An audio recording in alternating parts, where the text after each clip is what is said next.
Halo warga Kristus dan Shalom. Kamu mungkin berpikir bahwa tanah yang kamu miliki adalah milikmu selamanya. Tapi, bagaimana jika suatu hari tanpa peringatan, pemerintah datang untuk mengambilnya? Kamu hanya bisa melihat rumahmu dihancurkan, usahamu dilenyapkan, dan tanahmu dikuasai oleh pihak lain. Ini bukan fiksi, ini adalah kenyataan, dan ini terjadi di banyak tempat. Ini bukan hanya soal hukum, ini soal ketidakadilan. Di balik undang-undang yang dibuat atas nama pembangunan, ada yang harus kita kuasai. Mari kita bongkar bersama. Namun, sebelum pembahasan, jangan lupa di-subscribe dan tekan notifikasi loncengnya agar mendapat info video terbaru dari kami. Oke?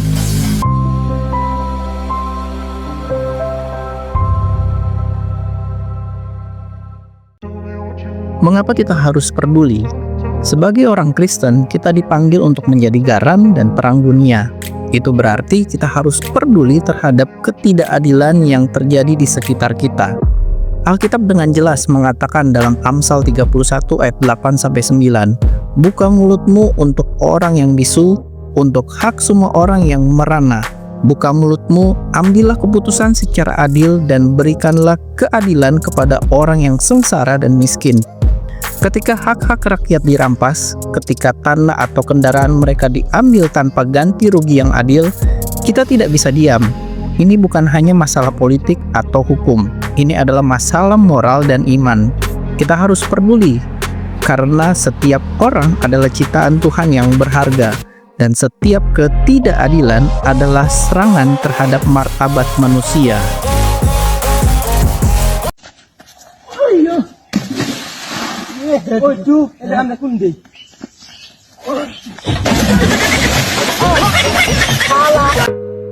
Undang-undang yang berpotensi merampas aset rakyat.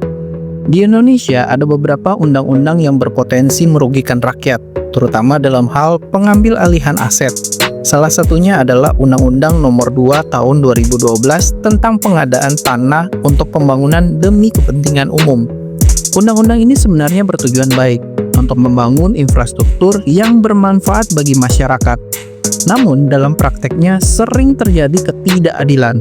Misalnya, nilai ganti rugi yang diberikan tidak sesuai dengan harga pasar, atau prosesnya tidak transparan. Ada juga kasus di mana tanah rakyat diambil untuk proyek yang justru lebih menguntungkan pihak swasta daripada kepentingan umum.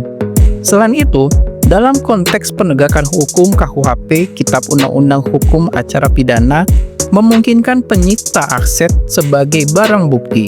Namun, seringkali proses ini disalahgunakan dan rakyat kecil menjadi korban.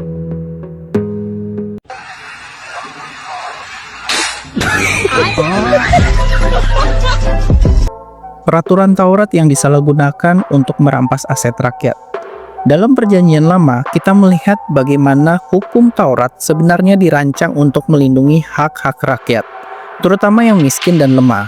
Misalnya, dalam Imamat 25 ayat 23, Tuhan berfirman, "Tanah itu jangan dijual mutlak, karena akulah pemilik tanah itu, dan kamu adalah orang asing dan pendatang bagiku."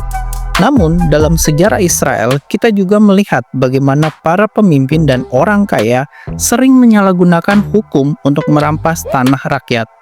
Nabi Mika mengecam hal ini dalam Mika 2 ayat 2. Mereka menginginkan ladang lalu merampasnya, dan rumah lalu merebutnya.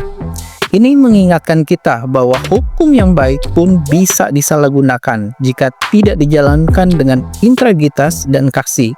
Kita harus waspada terhadap praktek-praktek semacam ini di zaman sekarang.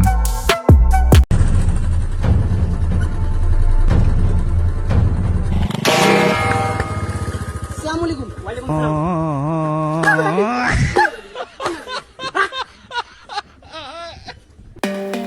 Lalu, apa yang bisa kita lakukan? Pertama, kita harus berdoa. Doa adalah senjata terkuat kita. Berdoalah untuk para pemimpin kita agar mereka memerintah dengan hikmat dan keadilan. Berdoalah juga untuk korban ketidakadilan agar mereka diberi kekuatan dan keadilan. Kedua, kita harus bersuara. Gunakan platform kita seperti YouTube, TikTok, Facebook, dan media sosial lainnya untuk menyebarkan kesadaran tentang isu-isu ini. bagikan cerita-cerita nyata, ajak orang lain untuk peduli. Dan ketiga, kita bisa terlibat dalam aksi nyata, misalnya mendukung lembaga-lembaga yang membela hak rakyat atau membantu korban ketidakadilan secara langsung. Ingat, setiap tindakan kecil kita bisa membuat perbedaan besar. Seperti yang dikatakan dalam Galatia 6 ayat 9, janganlah kita jemu-jemu berbuat baik, karena apabila sudah datang waktunya, kita akan menuai.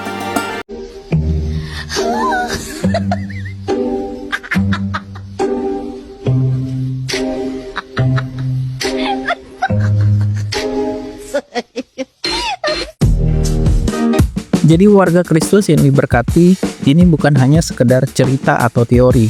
Ini kenyataan yang bisa menimpa siapa saja jika kita diam. Ketidakadilan akan terus terjadi. Bagikan video ini, sebarkan informasi ini, dan mari kita bersama-sama berdiri melawan ketidakadilan. Sampai di sini dulu pembahasan kita tentang pemerintah merampas aset rakyat. Tetap hidup dalam kebenaran. Tuhan Yesus memberkati dan keep on fire.